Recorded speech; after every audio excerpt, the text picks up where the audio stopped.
আপনারা জানেন যে 15 তারিখ আমরা যখন বের হয়ে যাই তখন আপনাদের কাছে আমরা বলেছিলাম জুলাই সনদ, সংস্কার প্রস্তাব এবং গণভোট এইটা নিয়ে সরকার উপেক্ষার নীতি অবলম্বন করছে। আমরা 70% মানুষের গণভোটকে আমরা অস্বীকার করতে পারি না, অগ্রাহ্য করতে পারি না। নির্বাচনের আগে জনগণের কাছে আমরা কথা দিয়েছি, জনগণকে আহ্বান জানিয়েছি, জনগণ সাড়া দিয়েছে। আমরা সেই দিন পয়েন্ট অফ অর্ডারের বিষয়টা উত্থাপন করলে মাননীয় স্পিকার বলেছিলেন যথারীতি নোটিশ সার্ভ করার জন্য। আজকে আমরা সেইভাবেই নোটিশ দিয়েছিলাম এবং নোটিশের উপরে আলোচনা শুরু হয়, নোটিশ পড়ে শোনানো হয়।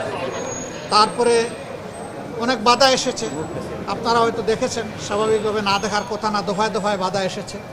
সকল বাধা উপেক্ষা করে শেষ পর্যন্ত স্পিকার মহোদয় রুলিং দিয়েছেন যে এটা আগামী 31 তারিখ 2 ঘন্টা এটার উপরে আলোচনা হবে।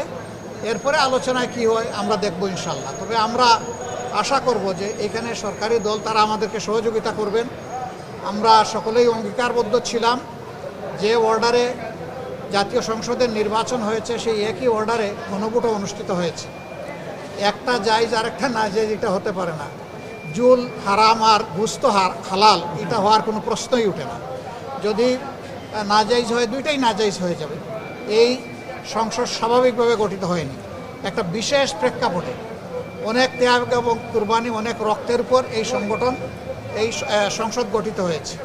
তো আমরা এখন অপেক্ষায় আছি, 31 তারিখ আলোচনা হবে, আলোচনায় আমরা অংশগ্রহণ করব। আমরা আশা করব জুলাই চেতনাকে, জনগণের আকাঙ্ক্ষাকে, 70% মানুষের দেওয়া ম্যান্ডেটকে সরকারি দলও সহযোগিতা করে এটাকেও গ্রহণ করে নেবে এবং এর মধ্য দিয়ে এই সংকট অবসান হবে ইনশাআল্লাহ।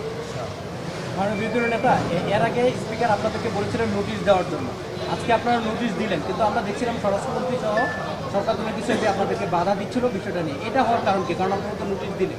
আসলে সমস্যা হয়েছে কি, এই সমস্ত বিষয়ে ব্যাখ্যা দিবেন আইনমন্ত্রী, না হয় দিবেন প্রধানমন্ত্রী। আমরা তো এই বিষয়টা প্রধানমন্ত্রীর কাছেই চাই।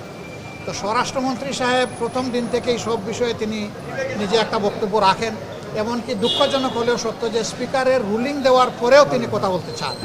তো এটা আসলে অনাকাঙ্ক্ষিত। আমরা তার মতো একজন জ্যেষ্ঠ অভিজ্ঞ পার্লামেন্টারিয়ানের কাছ থেকে এটা আমরা আশা করি। Thank you. আপনাদের সবাইকে ধন্যবাদ।